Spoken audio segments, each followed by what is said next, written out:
Hello, I'm Judy Rinehimer, Escapees number 89390, and this is an audio recording of a presentation I did at the 2021 Escapade National RV Rally in Rock Springs, Wyoming on Thursday, July 22nd, 2021.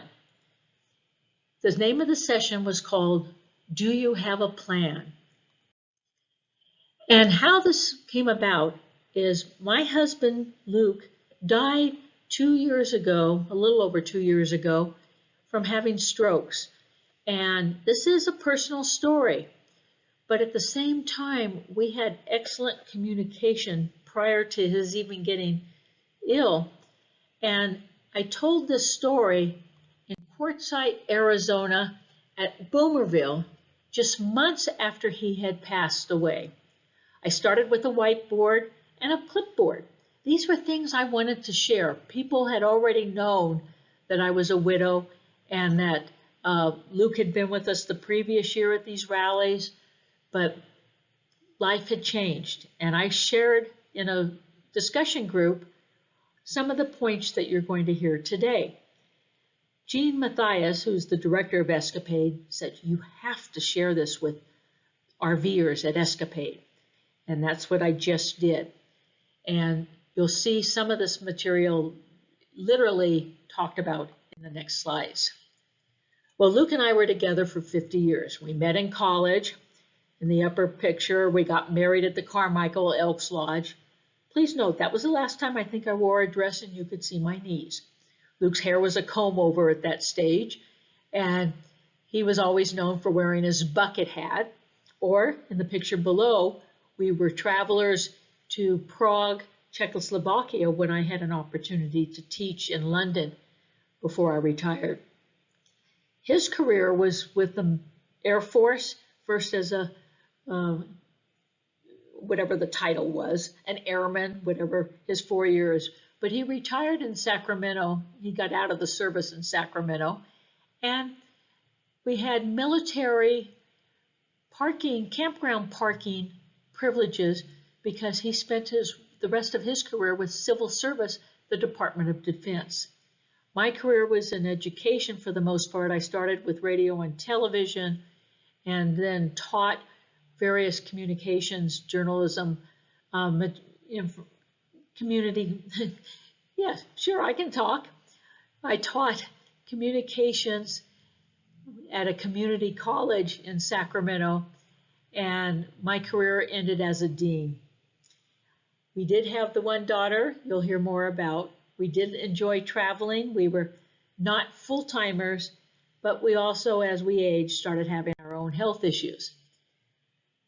RVers know me as Cool Judy, but this has been a theme for a long time.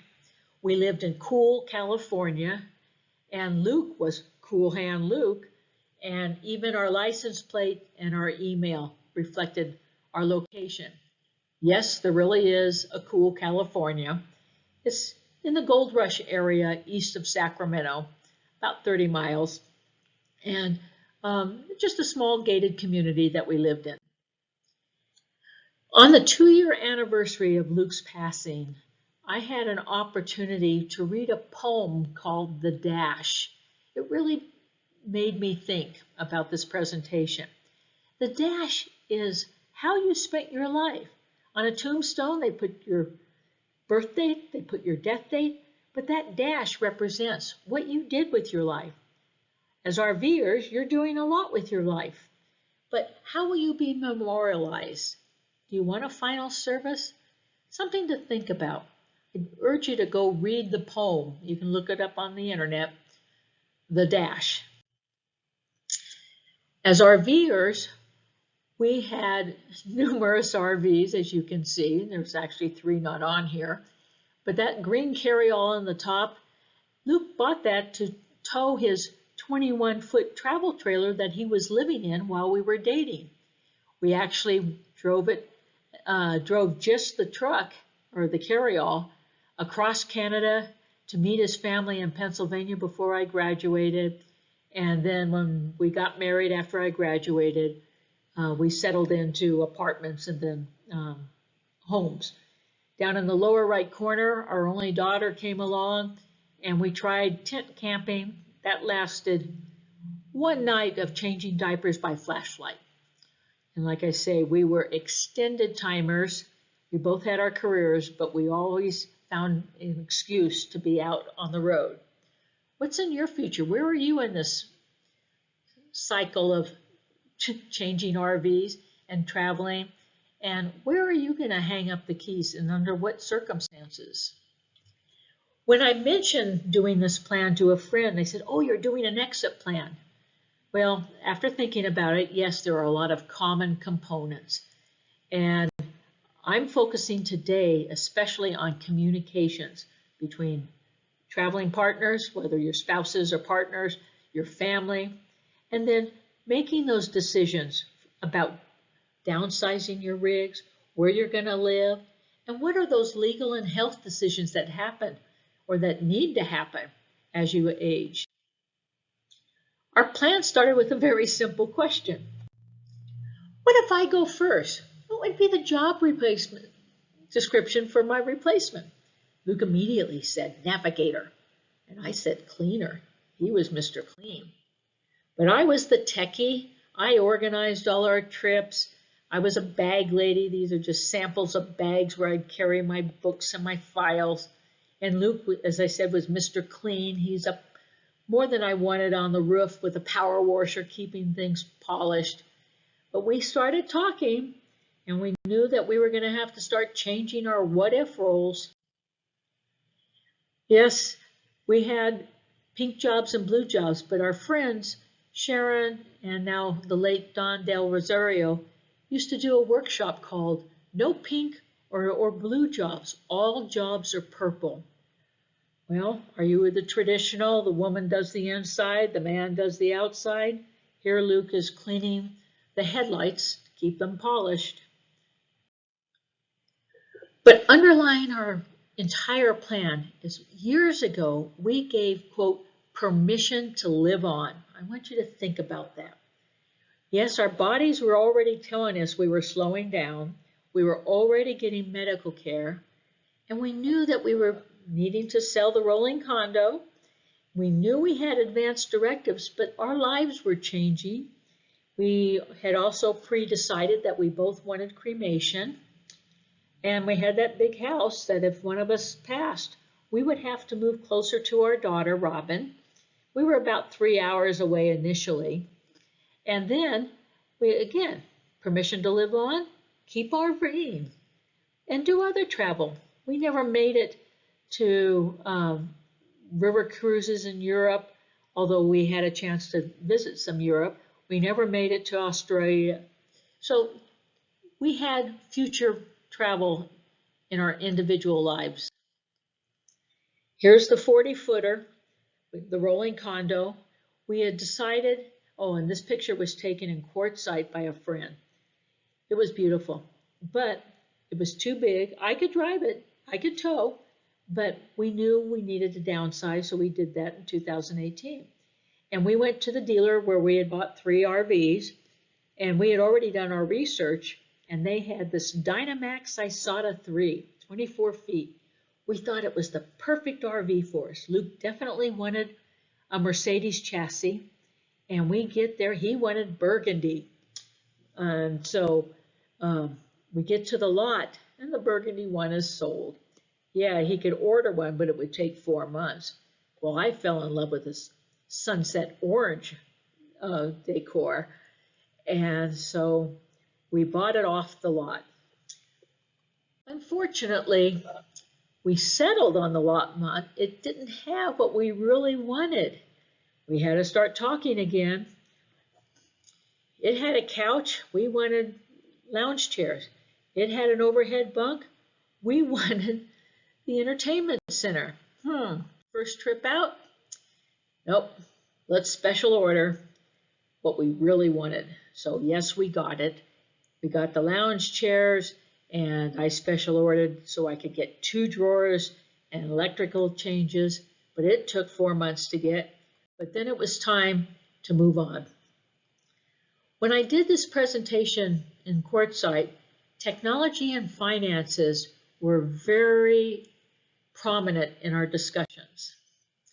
So these are some of the issues that people volunteered with their own stories, but let me share some things.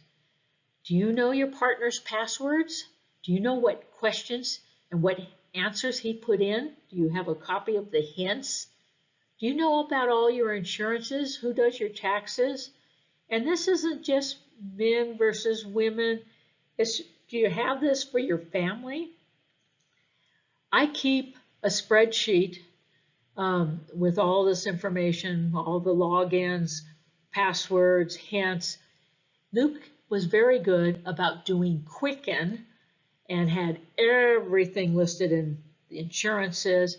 I did our taxes based on what he had in Quicken, but we never really had wills or trusts because we only had a single daughter, right?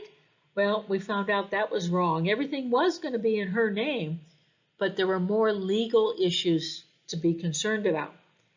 I've heard stories of people who didn't know how to use the ATM machine because their partner always did it. They couldn't sign checks. They couldn't get credit card information because they weren't the listed name. Where is all this information stored? Is it online and encrypted? Do you have fire safes? Do you have a safe deposit box? Make sure people know where the stuff is at. Who has the extra keys? If you're in a house, can somebody get into your house? And we unfortunately know that there have been accidents when both partners have lost their lives in tragic accidents. So it's up to your family or professionals to track you down and to get this information. So there's going to be a handout about this information. Notice the asterisk in the top of the corner of the slide. This is another one where both partners need to know the information. And so I will give you this list, and I would be the one to check into the campgrounds. They want to know your make and model. I would work with the factory service people, warranties. I knew how to get into the dealer networks. We had to buy tires, so I learned about Department of Transportation dates. Our new Class C required DEF as an additive. So you need to have all this information so that your partner, we have like information. Mobile tech, you're going to see, I knew our mobile tech who had helped us in many occasions. And so have a list of all this information and know where it's at in your rig, in your personal files. And this is another very important document. Some of you might already have this. Again, asterisk, this will be a handout. I kept mine in my glove compartment of the car and in the rig. It was in a baggie that we had taped right above the driver's door, or driver's steering wheel, inside cabinet with our DMV license, our insurance, and then this document. During the presentation, I held up my updated copy. It now has my new address. It has my medical conditions. My insurance policies have all changed. I've got new agents. So have a reference document and have it stored where people can find it. Early on, people used to put something like this in the freezer. Well, I'm not advocating any particular point, but where will people look for information? First responders, and then your family or your professional support people have this information. Let's talk about decision making. Yep, we traveled a lot. We did over 100,000 miles just in that 40-footer, plus all the others going back and forth to Pennsylvania. We went down to Mexico. We went up to Alaska. Yes, I miss Florida and Louisiana, and they were going to happen during Katrina. And we never really did the fall colors or the Maritime Islands. But who makes the decisions? You need to have shared discussions. Which way do you go? When we first started going back and forth across the country, it was Interstate 80. We could go all the way from our house to Pennsylvania, and we never got off and saw stuff. Our friend Nick Russell, many of you know from Gypsy Journal, he recommends taking the blue roads or the smaller roads where you get to know the people, stop at the roadside restaurants, cafes, go to the various vendor booths here at the rallies and get those freebies. And also, many of us now use cell phones, but you sure better know your height of your rig. Escapees provide a smart way service. You don't want to get stuck under a low clearance bridge. Understand mountain driving. Have whatever resources you use. Over the years, it all changed. So there are ways to get around the country traveling, but make it something that you both want to do, and not just one person saying, we're going here or we're going there, and this is how we're getting there. Share the information. Health is an obvious definer of how we live our lives. I'm going to share some information about age-related emergencies, falls, accidents. We had wonderful health insurance, so that was good for us.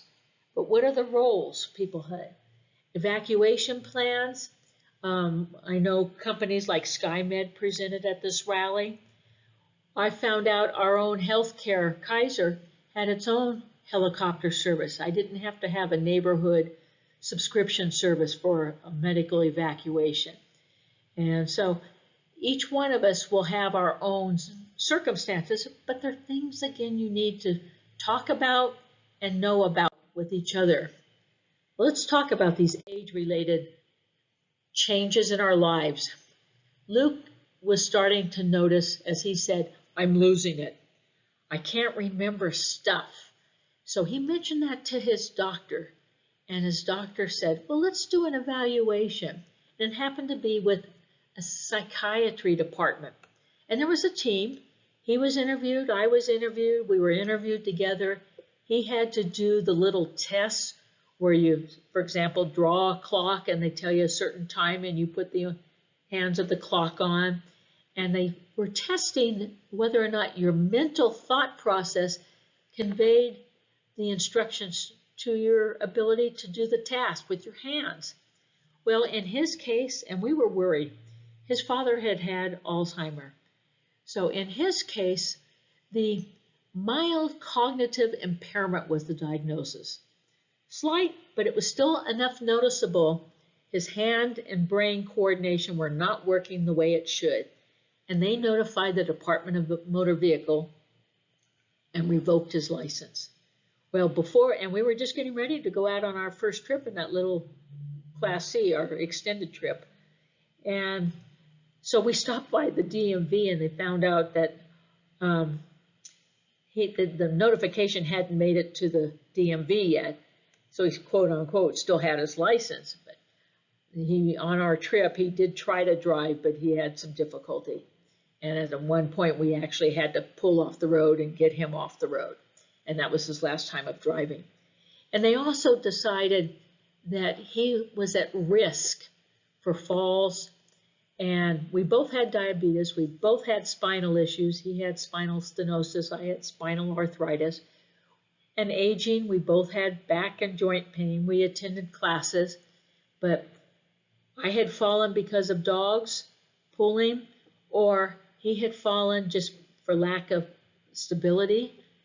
Did a few face plants that weren't pretty. But dehydration, and as I talked, I also drank some water during my presentation. Dehydration was really one of the biggest downfalls he had at the end of his life. Signs of a stroke, and again, this one and the following slide are available as a handout. We had the signs of a stroke on a piece of paper literally taped to the wall over the toilet paper next to the toilet seat. You saw it every day. Well, while we were in quartzsite at a rally, I started noticing facial drooping. He was kind of confused. He'd already been having difficulty walking. And I knew from experience that people with strokes in the desert get flown out by helicopter to Phoenix because time is of the essence. And I knew because I was already driving the RV, we were just 2 hours from a Kaiser back in California, from Arizona to Indio, California, Elks Lodge, where we had stayed on our way down. I told him, I'm taking you to the hospital, and he did not argue. He knew he wasn't right. I hooked up the car.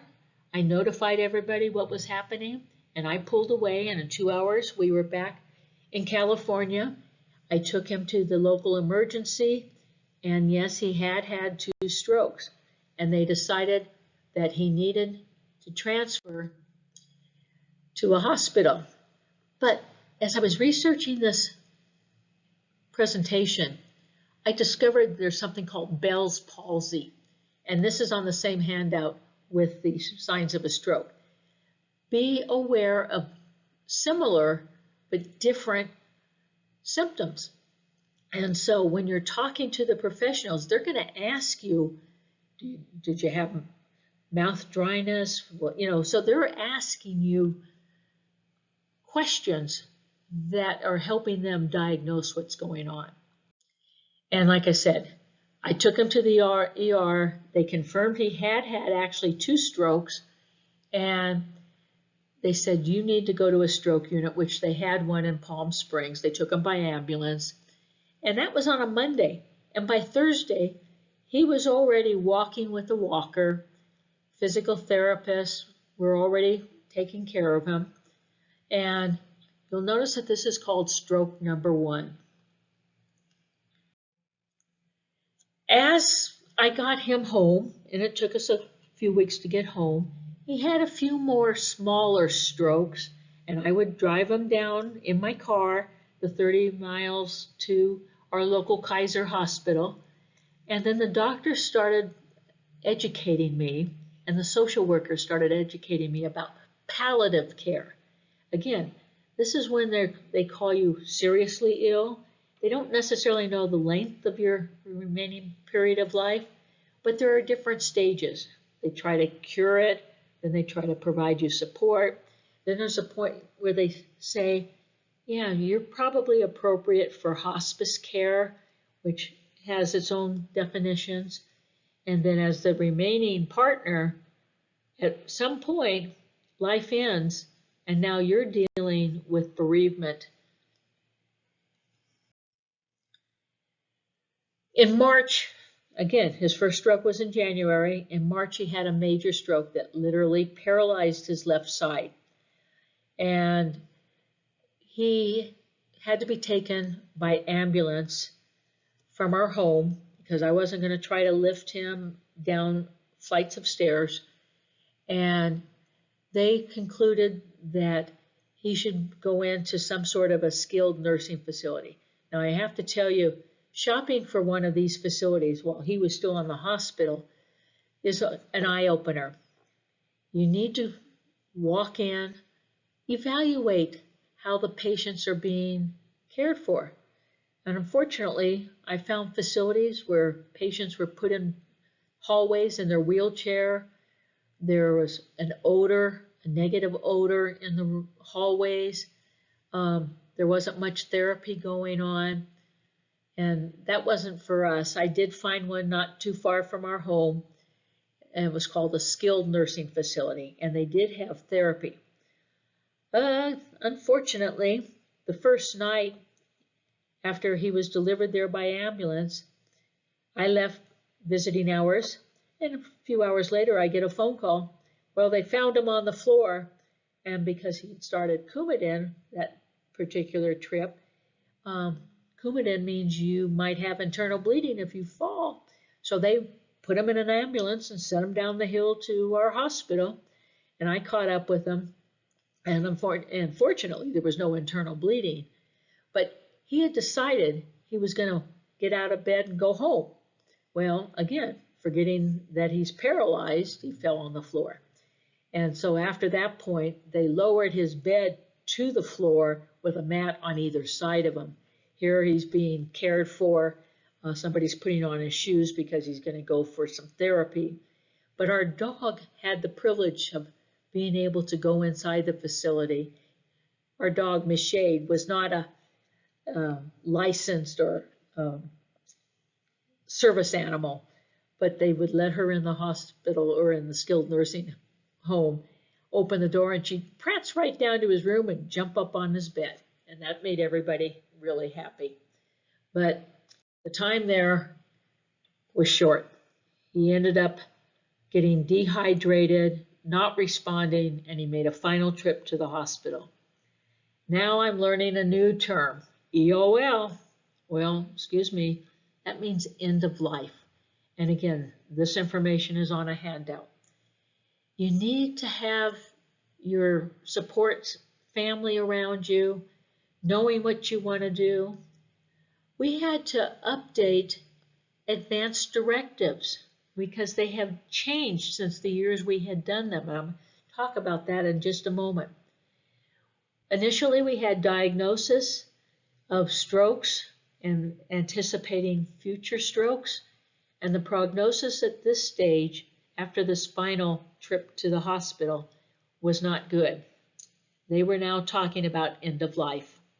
Again, we were fortunate we had insurance and health care. But like I said, I had gone out shopping for rehab centers, nursing homes, but now it was time to shop for a hospice.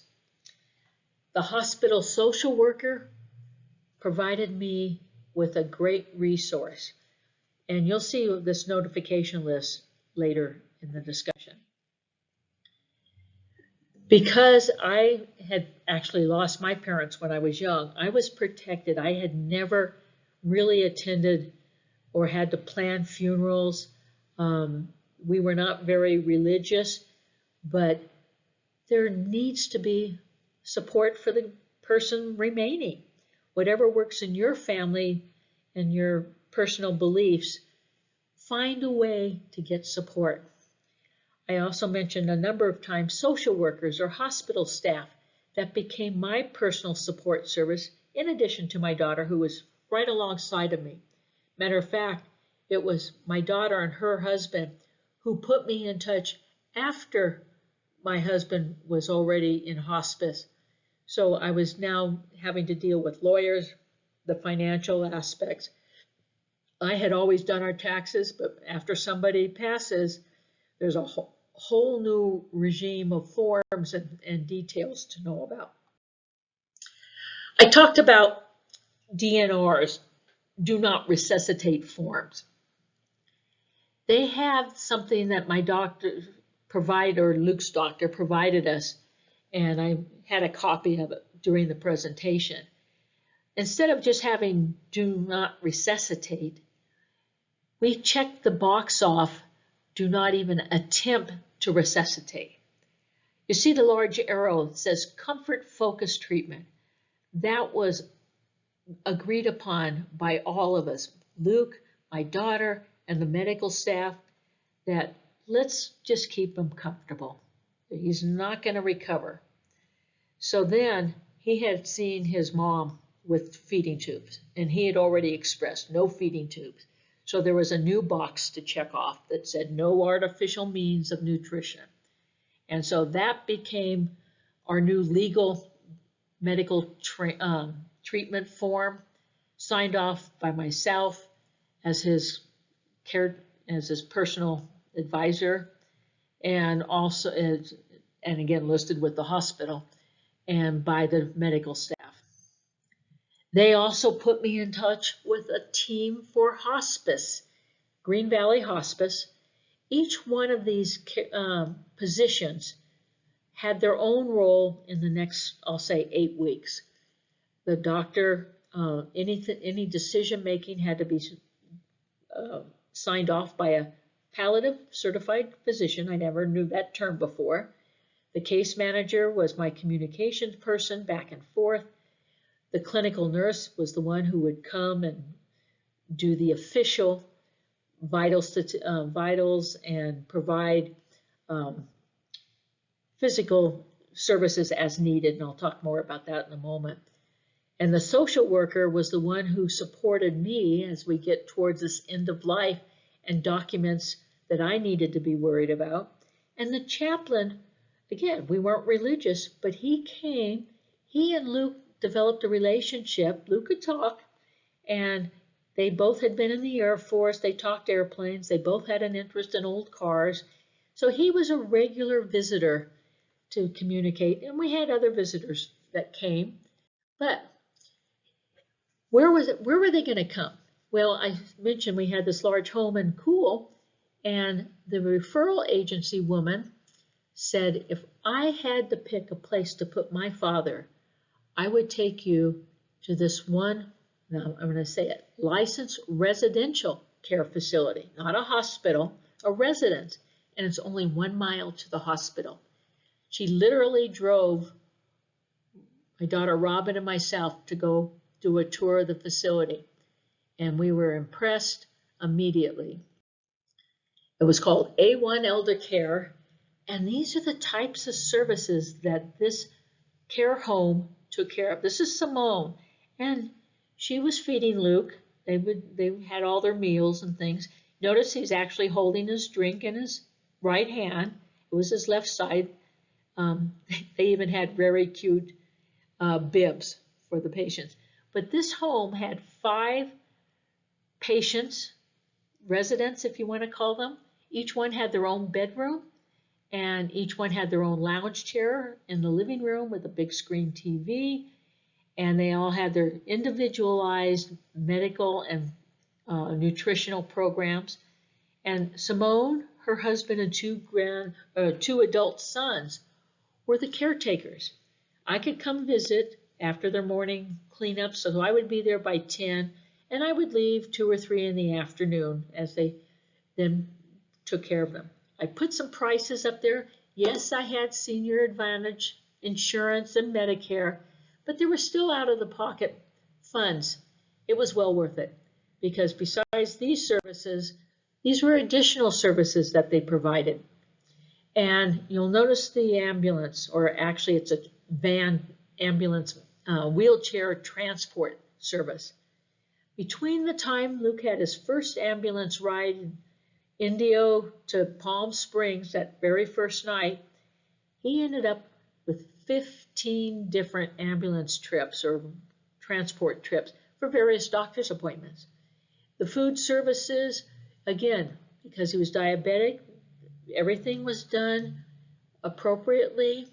And I think another thing that I really appreciated was the observation. There was one point where Simone took me aside, and she said, this morning Luke asked to be saved. He wants to go visit his deceased family, basically, in heaven. And so I contacted the chaplain, and the chaplain came out, and we had a wonderful personal service bedside with Luke. There were other special moments.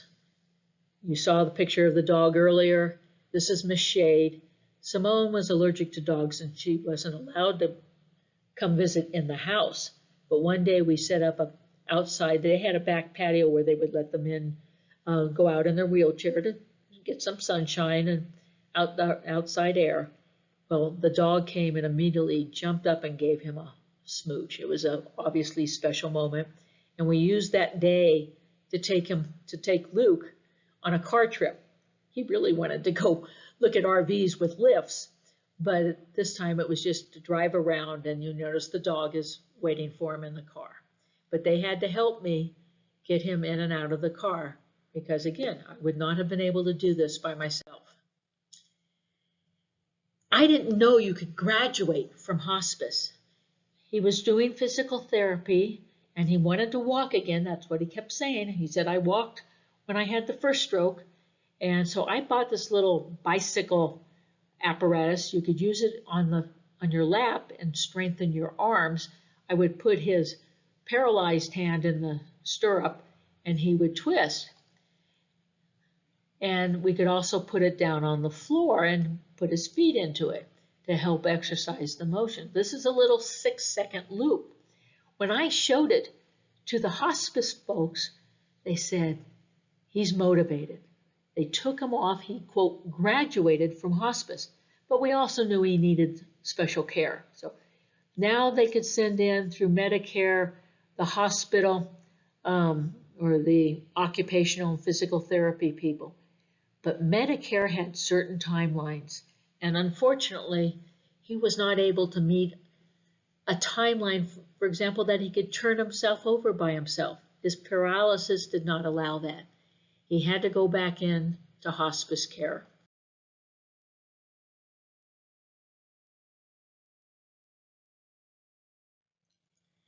Well, as it turned out, the social worker said, I think you need to start thinking about your final decisions on where he'll be cremated. And you're looking at the slide and you're going, wait a minute, that's Affordable RV. They don't do cremation. No, Affordable RV was the local service center that we would take our various RVs over the years. And he was happy with them. But when I saw the list, and it was all for the Sacramento region, the very first list, I have to admit they were alphabetized, had affordable cremation. And I thought, oh my God, if Luke saw this list on his own, that would be the one he would pick. So I went online and I started doing my research. And did I have an education coming up? So this is information from that service, and yours again won't be different. Our plan, we only wanted cremation. We didn't want visits and memorial services and graveside services, but this traditional basic services was something I hadn't thought about. Again, you have to pick up the body at the home, you have to get the coroner signatures, you have to get all this information for the state for vital statistics, and then you have to sign forms to release the remains from the care home to the cremation service, and then arrange for the, in our case, the ashes and what kind of urn you wanted. So depending on what your service range would be, these were prices I was seeing. But because I had contacted them on the internet and we didn't want all the chapel visitations and memorial services, I only paid $1,000. Luke would have been proud, I'm sure. But they also provided me great information, and this is something that I am providing you just an outline here, but as a handout under government agencies, it says, the handout says what agencies, what financial companies, memberships. Well, Elks, Moose, he wasn't a member of labor unions.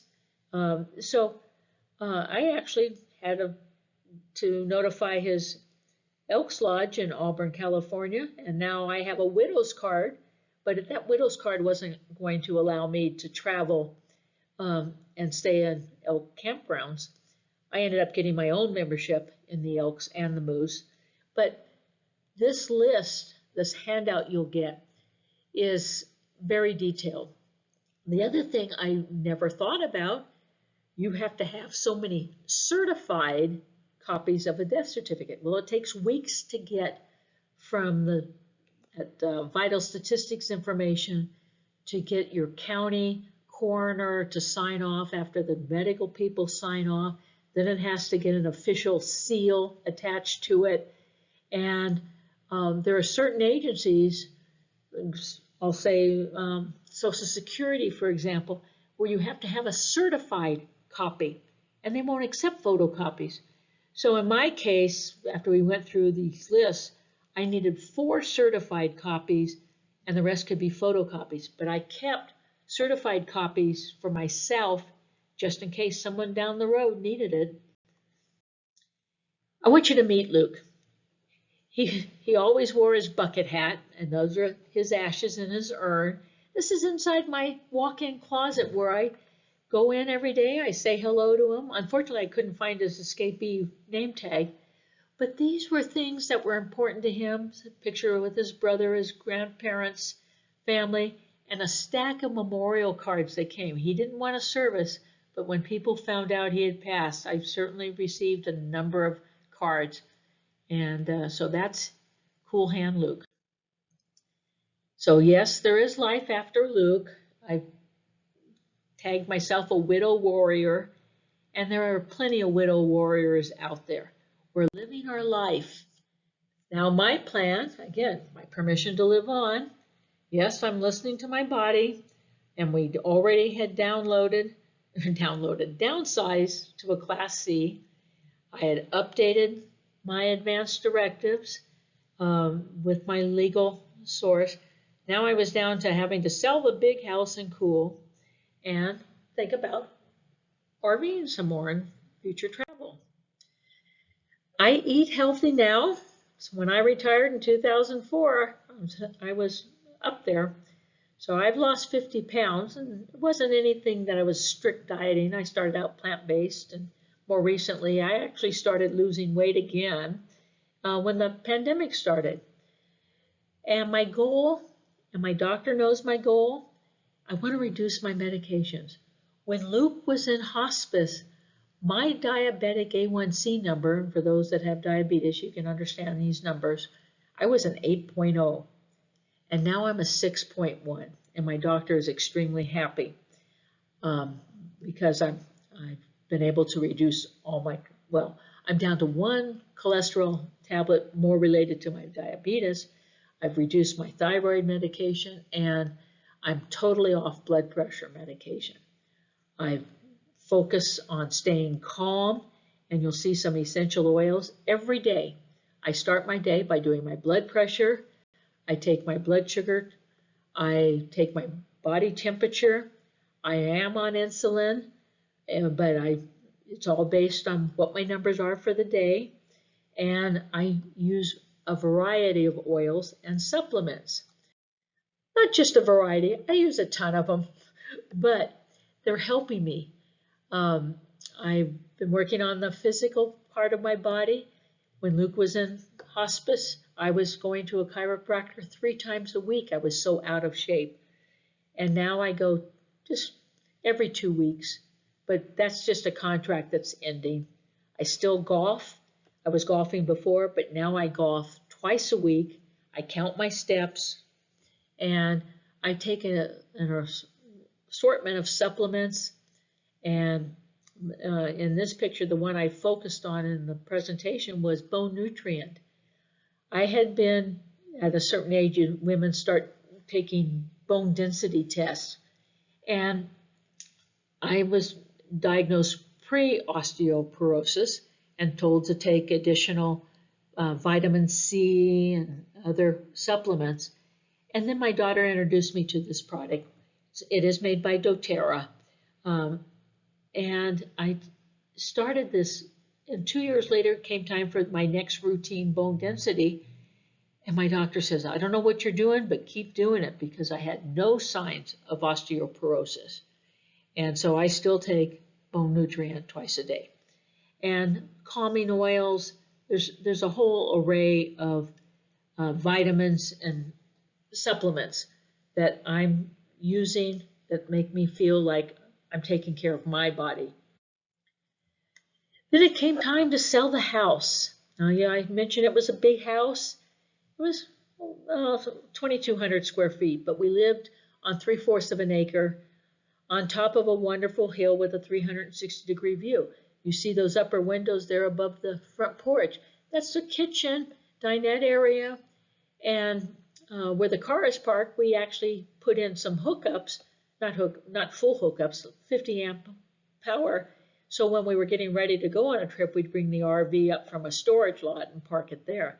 We didn't have snow a lot, and we were typically gone during the winter, but occasional snow.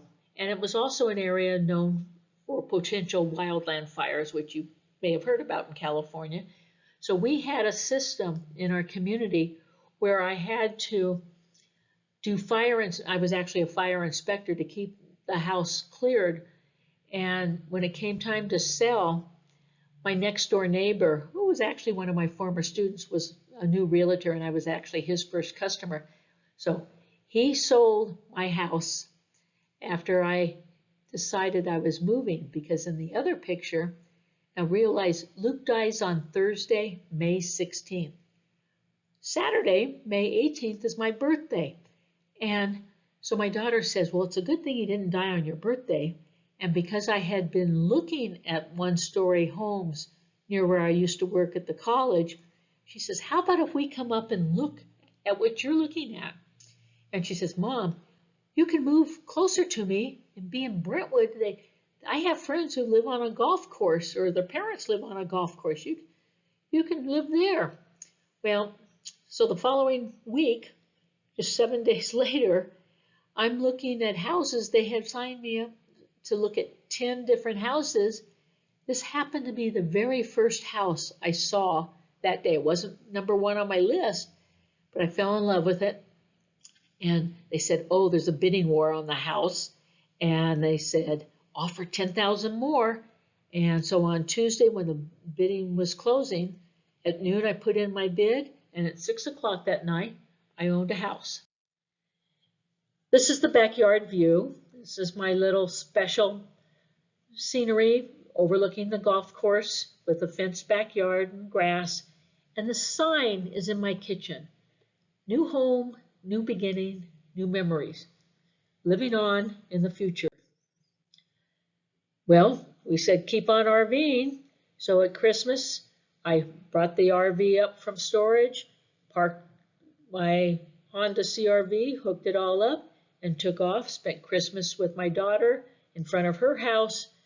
Proceeded to go down to Pasadena and help with the boomers on flowers for the Rose Bowl parade. Picture on the right, I did spend 3 months in Quartzsite and touring around Yuma. And this is a picture of me parked with the solos in a place called The Steps. But notice that asterisk on the way home, and it was pandemic was just starting. I said, you know, I've been there, done that. I think I'm going to sell the RV and enjoy my new home. I bought myself a new car for my birthday, and I'm doing car road trips now. Although I do admit I am regretting selling it. It was a cute RV, and all my friends now are trying to talk me into getting something new. But when I went out, I went back to the boomers. Like I said, this whole presentation started in Boomerville.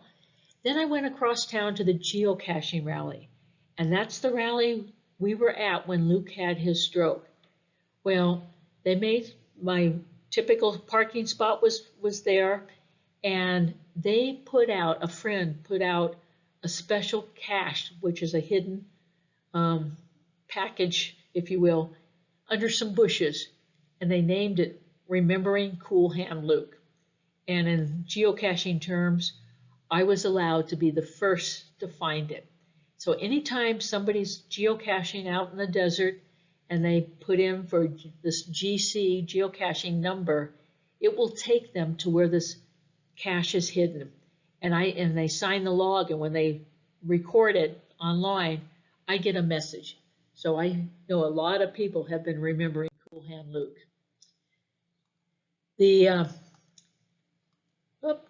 Not going back here. Well, when I was on the road, I had water leaks that had to be fixed. I contacted Phil, my RV tech, and he took care of it in Quartzsite. But then in February, I got my mail from the Escapees, and this had been actually mailed to my home in January, but I didn't need my mail that often. So now I'm in Glendale near Phoenix, and this recall comes in, and it tells me that your slide controller unit could malfunction, and your slide could, and it was a full wall slide, it could activate while you're driving and come out. Obviously, that's not good. I got on my forums. I knew the factory representatives that were on the ISATA forum, and through a few phone calls, we found a Camping World in Goodyear near Phoenix. Here I am parked on the street waiting for the parts to come in, and he really overnighted it, and so it was something I was able to get fixed. But again, know those resources, keep track of things. We said the other thing I was going to keep traveling. Notice the dates down here. Luke and I had hosted boomers at Albuquerque Balloon Fiesta. This is actually our rig right there in front. We had 50 spaces for many, many years hosting the boomers. And this year, I'm actually going back. The person who was supposed to host had family emergency. Now check the ending date there and the starting date on a planned Mediterranean cruise. We actually had planned to go on this cruise the end of October with some other warrior widows, and that cruise out of Rome got canceled a few weeks ago. And then they rebooked us, and now we're to go out of Venice, but they backed the date up. So I had to cut short my Albuquerque days. I'm flying home on the 2nd, flying out, changing suitcases, flying out the next morning, meeting one of my traveling partners in San Diego, and then we're flying to New York, and then we're flying to Venice. Or so we think, because this last week, the ports in Venice are closing. So we don't know when and where we're going, but I have a saying, blessed are the flexible, for they shall not be bent out of shape. You need to keep being flexible and keep living your life. In the meantime, get your legal. When I presented this in Quartzsite originally, one of the friends that was there is a judge, and he said, just avoid probate. So get your life in order. Get those durable power of attorneys updated, signed, and then shared with both your family and your professional teams. We always said we only had one daughter. We didn't have a will. Everything was going to revert to her. Well, you need more than that. And then we always also joke, be nice to her because she's going to pick our nursing homes. We would be out shopping for RVs. As you can see, we've done a lot. And she'd call, check in. What are you doing? Well, we're looking at RVs. Mom, you're spending my inheritance. Well, she now has the authority and knows what inheritance she'll inherit, but also take care of me medically and financially. Okay. These were the handouts. If you attended the event, there was an app that Escapade did. These are all downloadable.